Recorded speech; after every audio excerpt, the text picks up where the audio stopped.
अस्सलाम वालेकुम।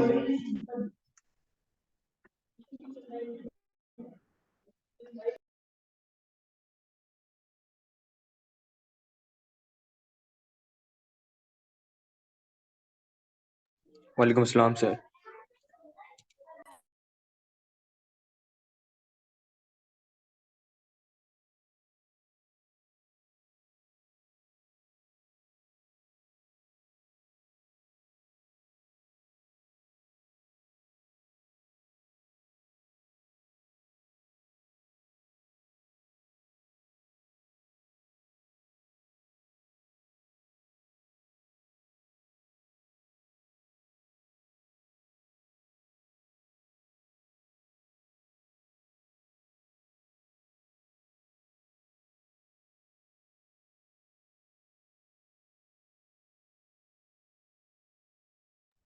ओके जी, हमने कल बायनोमियल डिस्ट्रीब्यूशन टॉपिक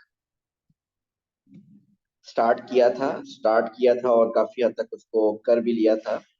उसका मैं थोड़ा सा पहले रिव्यू करूं और फिर हम आगे चलते हैं।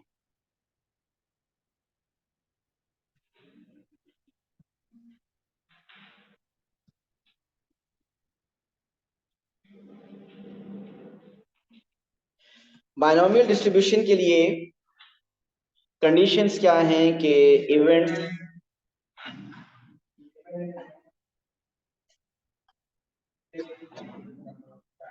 आप कल थे कासिम क्लास में? सारा लगे समझ आया? कंडीशन ये थी कि इंडिपेंडेंट इवेंट्स होने चाहिए, number of trials should be fixed, probability of success should be fixed, और this is a formula to calculate the probability. Probability of R is NCR P raised to power R Q raised to power N of failure। फिर उसके बाद हमने कुछ questions किए और and पे ये भी देखा था कि अगर मीन कैलकुलेट करना हो बायनोमियल डिस्ट्रीब्यूशन में, सो mean is mu is NP and variance is NPQ।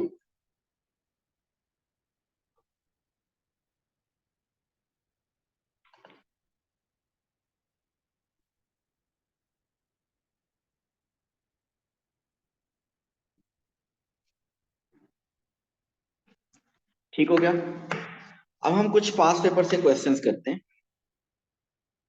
आपने खुद भी कुछ किए हैं, बताइए कोई जो नहीं हुआ। मैं पहले फोकस मेरा होगा बायनोमियल डिस्ट्रीब्यूशन के क्वेश्चन पहले करूं। बहरहाल आप बताइए।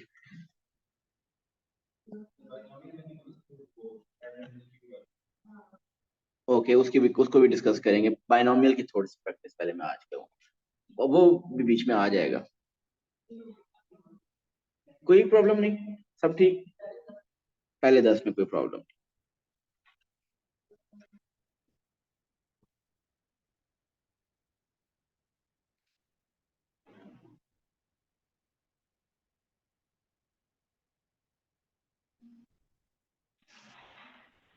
ओके जी, October November 2004, question 7 I want to attempt. October November 2004, question 7, part 1 is state two conditions which must be satisfied for a situation to be modeled by a binomial distribution। तो आप एक condition क्या लिखेंगे? All the trials should be independent, their probability should be independent, all the trials should be independent, probability success should be fixed, number of trials should be fixed। तो ये इनमें से कोई सी टू लिख सकते हैं। बेसिकली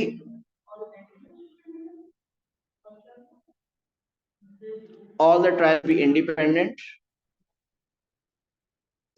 मीन इंडिपेंडेंट इवेंट्स होने चाहिए, नंबर ऑफ ट्रायल्स फिक्स होने चाहिए, और प्रोबेबिलिटी ऑफ सक्सेस फिक्स होनी चाहिए। सो प्रोबेबिलिटी ऑफ सक्सेस वाला और ट्रायल्स इंडिपेंडेंट, ये टू तो मस्ट लिखें जी। अच्छा जी, फिर आगे देखिए, in a certain village 28% of all cars are made by Ford. 14 cars are chosen at random in this village. Find the probability that less than 4 of these cars are made by Ford.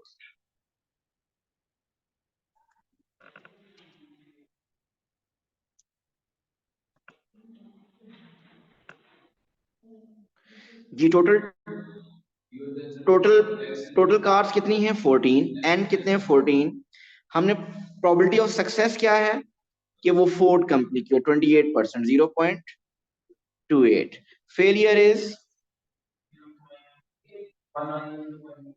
0.72 हमें find करनी है probability of X is less than 4 so less than 4 का मतलब हमें 0 1 2 and 3 की probability find करनी है सो probability of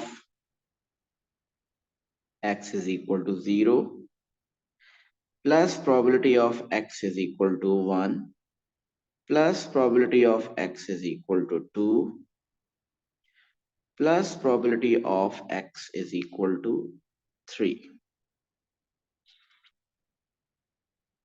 So probability of x is equal to 0 कैसे होगा 14c0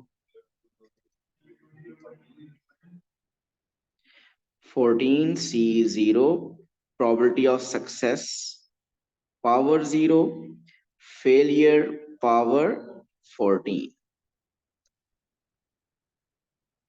Probability of x is equal to 1 mean 14c1 0.28 power 1 failure power 13 14c2 success power 2 failure power 12 then 14c3 success power 3 failure power 11 सो इनकी calculation कीजिए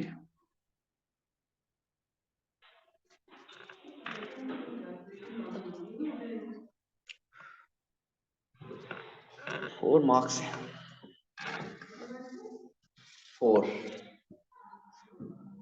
अगर देखा जाए तो ये 14c0 ये सिर्फ 0.2 पावर 0.72 पावर 14 करेंगे फर्स्ट में 14c0 भी 1 होता है 0.28 पावर भी 0 1 होता है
आपका क्या 4 2 आपका भी 3 significant figure 0.419 9 के बाद क्या है so 0.49 is the answer correct to 3 significant 0.42 नहीं लिखना इसको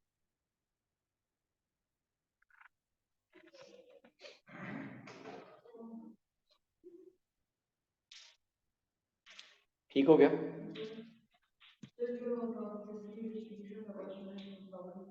वो भी कर लेते हैं बताइए आप बताइए कौन से क्वेश्चन में प्रॉब्लम है October November 2001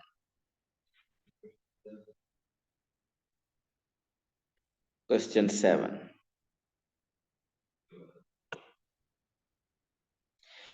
ji, we are going to attempt October November 2001 question 7.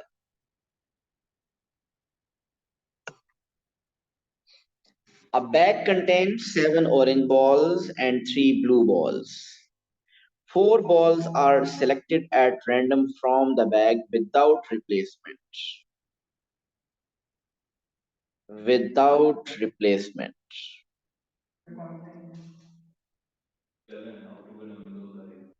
Let X denote the number of blue balls selected. Show that probability of X is equal to 0 is 1 by 6. And probability of X is equal to 1 is 1 by 2. Part 1 पहले ये binomial ही है।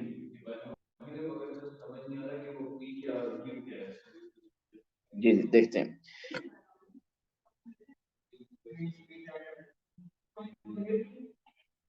ऐसे ही बिल्कुल ऐसे है, देख दोनों का मिक्स। देखिए डिस्क्रीट रैंडम वेरिएबल तो मेन चैप्टर का नाम है, ठीक। उससे पहले अगर आप कह रहे हो ना प्रोबेबिलिटी डिस्ट्रीब्यूशन, तो प्रोबेबिलिटी डिस्ट्रीब्यूशन के अंदर जो प्रोबेबिलिटीज फाइंड करनी होती हैं वो हो सकता है आपका ओ लेवल का कॉन्सेप्ट हो, या प्रोबेबिलिटी जो चैप्टर पीछे किया वो हो, या आपका जो भी बाइनोमियल के थ्रू प्रोबेबिलिटी फाइंड करने वो भी यूज हो सकता है। बहरहाल देखें, उसने कहा 7 ऑरेंज बॉल्स हैं और 3 ब्लू बॉल्स हैं। 4 balls are selected at random from the bag without replacement. Let X denote the number of blue balls selected. Show that probability of X is equal to 0 is 1 by 6. X equal to 0 is 1 by 6 का मतलब ये है कि उसमें कोई भी blue ball नहीं है, बाइनोमियल बरल नहीं है, बाइनोमियल नहीं है जी। प्रोबेबिलिटी डिस्ट्रीब्यूशन तो सेकंड पार्ट है, वो करेंगे, लेकिन यहाँ तो प्रोबेबिलिटी है, वो देखें किस तरह करना है। Probability of X equal to 0 का मीनिंग क्या है? कोई भी उसमें ब्लू बॉल ना हो, यही मतलब है ना उसका।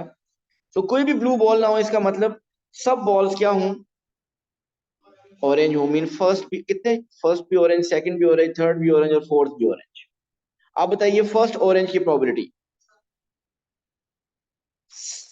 क्योंकि टोटल है ना 10, सो फर्स्ट ऑरेंज की प्रोबेबिलिटी 7/10, सेकंड की 6/9, 5/8, 4/7। चेक करें आंसर क्या बन रहा है, 1/6।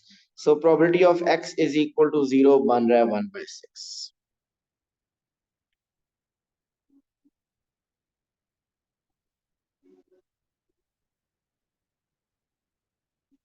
ठीक हो गया।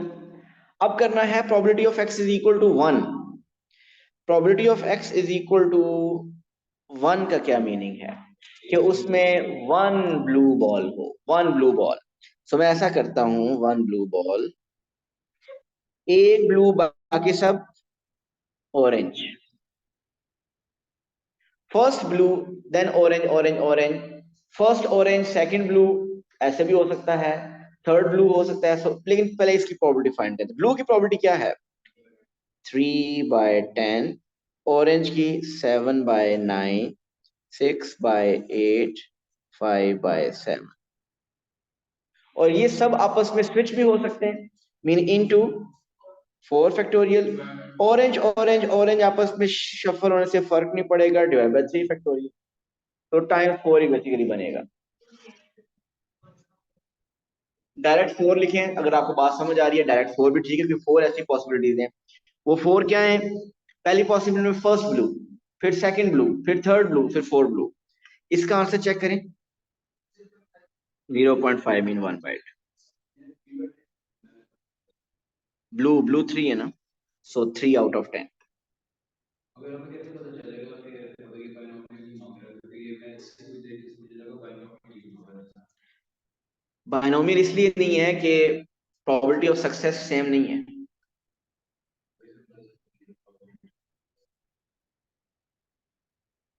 आपके पास इसमें सक्सेस क्या है? ब्लू बॉल निकालना, ठीक। अगर फर्स्ट ब्लू बॉल की प्रोबेबिलिटी 3/10 है तो सेकंड ब्लू की प्रोबेबिलिटी क्या है? 2/9। डिफरेंट है क्योंकि विदाउट रिप्लेसमेंट है, वापस नहीं डाल रहा। अगर ये वापस डाल देता विद रिप्लेसमेंट करे तो हर दफा ब्लू बॉल की प्रोबेबिलिटी 3/10 होती, तो फिर वो बाइनोमियल, बाइनोमियल की प्रोबेबिलिटी ऑफ सक्सेस सेम होती है।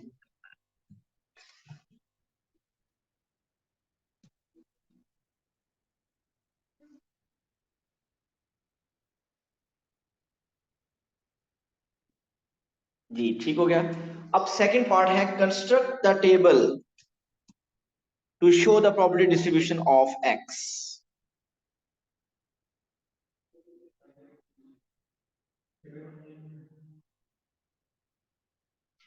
So this is x and this is p of x.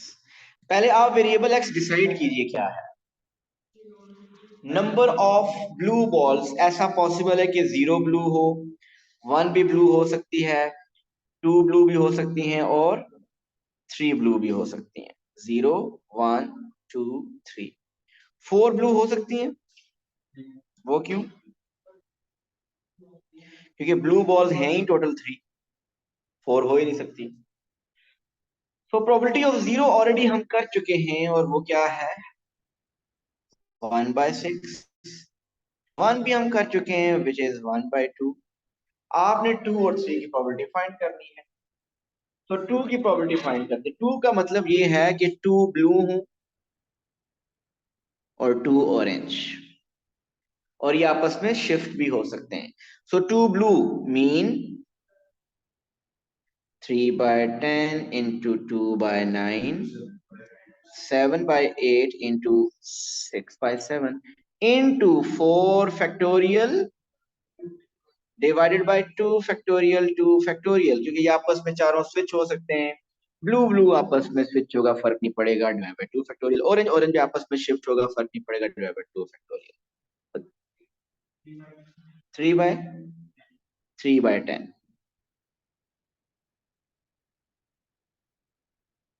अब करनी है प्रोबेबिलिटी ऑफ 3। 1/20 आ रहा है जी। कैलकुलेशन दोबारा चेक करें, आपकी क्या है? 3/10 ही है।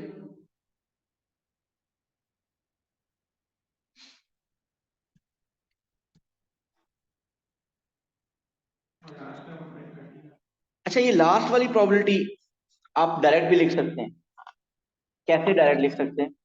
बाकी सबको बाकी सबको ऐड करें और 1 में से माइनस करें, लेकिन बहुत बड़ा खतरा भी है कि अगर उनमें से एक भी गलत हुई तो ये भी गलत हो जाएगी। सो बेहतर ये है कि आप खुद करें और उन सबका सम करें, आंसर 1 आना चाहिए ताकि कंफर्म हो जाए कि ठीक है। सो अब 3 ब्लू की प्रोबेबिलिटी फाइंड करनी है। तो blue blue blue and orange. Blue की प्रोबेबिलिटी है 3/10, 2/9, 1/8। ऑरेंज की है 7/7। कितना आ रहा है? इन टू भी करना है ना, into 4 factorial over 1/13। 1/30। Just check करने के लिए कि हमारी प्रोबेबिलिटी डिस्ट्रीब्यूशन टेबल ठीक है या नहीं, आप इन सब प्रोबेबिलिटीज को ऐड करें, आंसर शुड बी 1। 15 20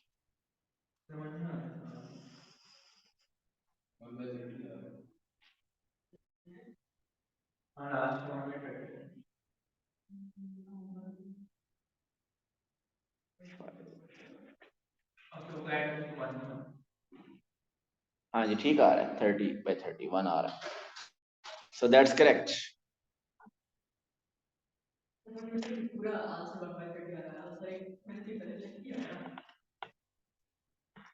और आपने भी कैलकुलेटर उठा लिया कि 1/30 में कुछ ऐड करने के बाद 1/30 बन सकता है। मैथ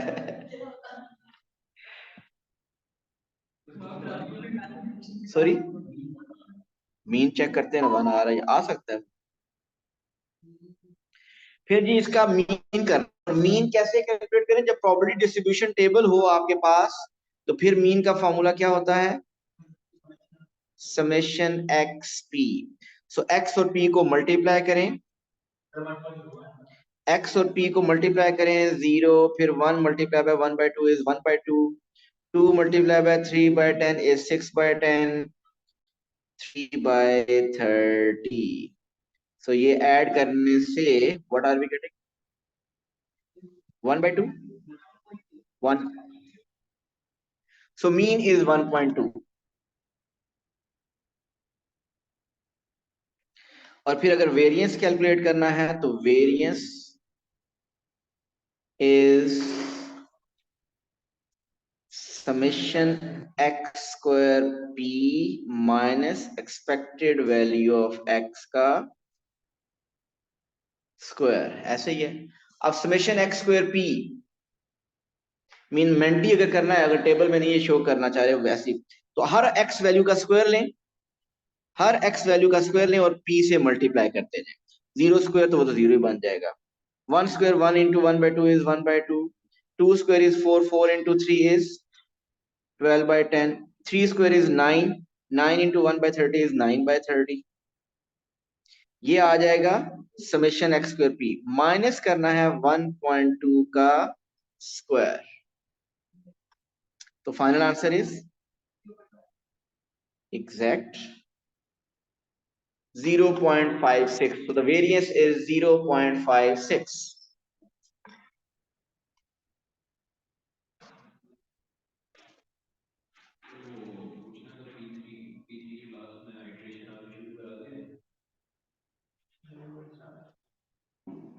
इंटीग्रेशन चल रही है वहां।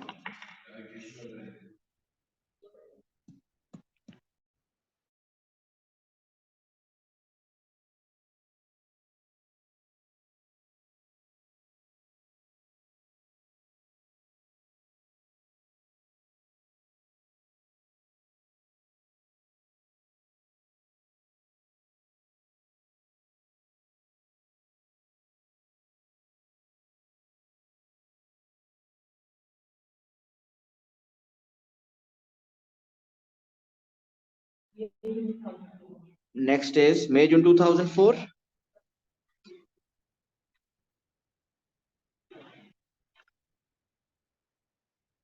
क्वेश्चन 7। ओ यस 3। अच्छा 7 का मसला होना, 7 का भी सेकंड पार्ट का मसला। बल चले May June 2004 क्वेश्चन 3 पहले देखते हैं। हाँ जी, पार्ट 2 भी हो गया।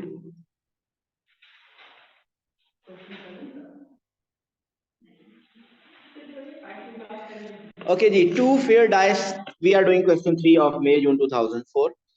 Two fair dice are thrown, let the random variable x be the smaller of the two scores if the scores are different,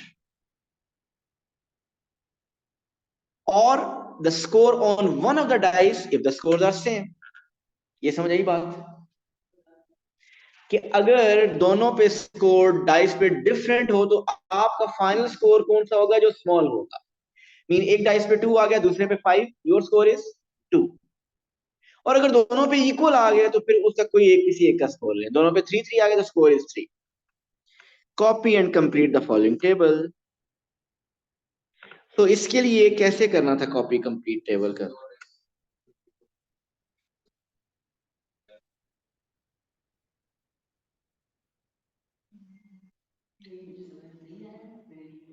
मैं बताता हूँ इसको आप कैसे करना चाहिए।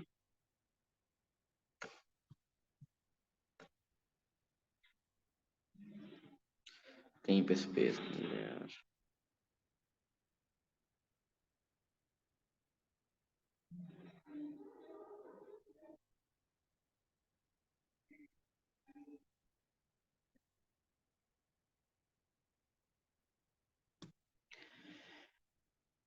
ओके जी, हमने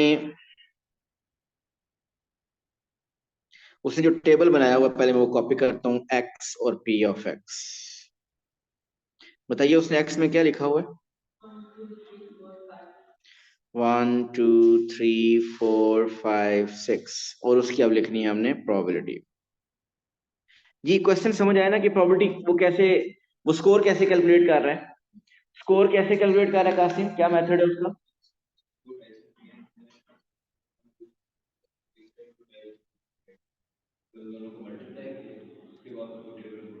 मल्टीप्लाई क्यों किए?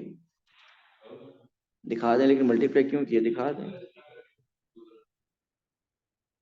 आपने मल्टीप्लाई नहीं किया, माइनस किया, स्कोर लिखा हुआ है, मल्टीप्लाई नहीं किया हुआ आपने।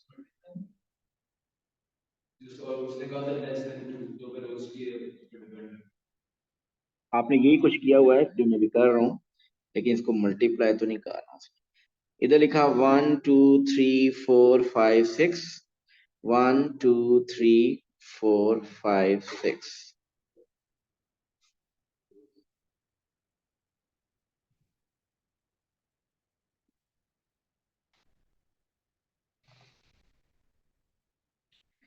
अब मैं ये जो कॉलम्स बीच में बॉक्सेस बने इसके अंदर स्कोर लिखूंगा।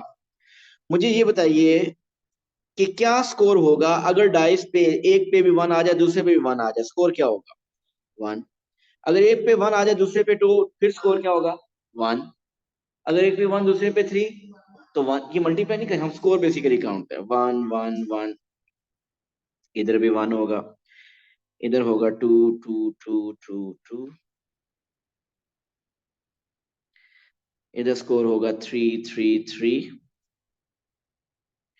4 4 4 4 4 5 5 5 और 6। तो अब आपको प्रोबेबिलिटी ऑफ 1 कैलकुलेट करनी है। प्रोबेबिलिटी ऑफ 1 देखिए क्या है, कितने काउंट करें, कितनी है? 11। 11/36। प्रोबेबिलिटी ऑफ 2 क्या आ रही है? 9/36। Probability of 3 7/36। Probability of 4 5/36। Probability of 5 3/36 and probability of 6 1/36। इससे इजी कोई है? नहीं नहीं, देखिए जब भी 2 डाइस आए हमने टेबल बनाया। कोई बहुत आसान कैलकुलेशन हो तो आप मेंटली कर लो, लेकिन ये कैलकुलेशन आपको क्या करने की, अगर आप सोचेंगे ना कि स्कोर 1 कब आएगा, तो फिर सारा आप लिखना पड़ेगा। अच्छा, जब 1 1 आ जाएगा, फिर आप लिखेंगे जब 1 2 आ जाएगा, जब 1, इस तरह लिखना शुरू करेंगे सारे आप लिखे बगैर, या आप मेंटली माइंड में ही वो जो लिखे बगैर आप माइंड में भी कैलकुलेट कर रहे हो। तो अगर उससे बेहतर है कि आप टेबल बनाएंगे। और ये जितने भी हमने आप पहले भी क्वेश्चन किए जिसमें 2 डाइस आते हैं, ये टेबल ही हमें ज्यादा हेल्पफुल होता है हमारे। जब भी वो कहते हैं ना 2 डाइस थ्रो किए, स्कोर है उनका सम, तो फिर हम क्या कर देते हैं, सबका सम कर देते हैं, इनके अंदर सम लिख देते हैं। अगर वो कहे प्रोडक्ट, तो सबका प्रोडक्ट ले लेते हैं। लेकिन यहाँ पे उसने कहा था कि स्कोर कैसे है, वो जो स्मॉल नंबर है या वो सेम नंबर है, तो एक को इसमें से, तो उसके मुताबिक हमारे पास आ गया।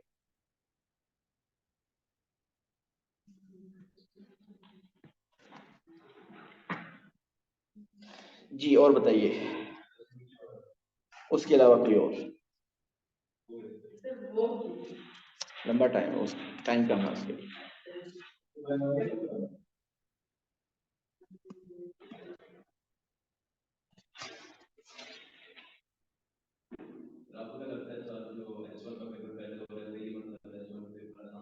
यार क्या हो गया, ऐसा क्यों क्यों होगा?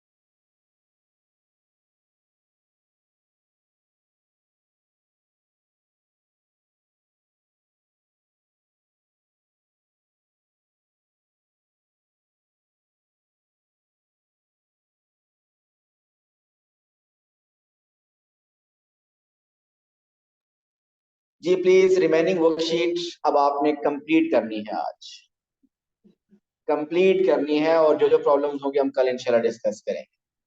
अब कोई क्वेश्चन इसमें छोड़ना नहीं है, कंप्लीट करनी है। Thank you so much, Allah Hafiz.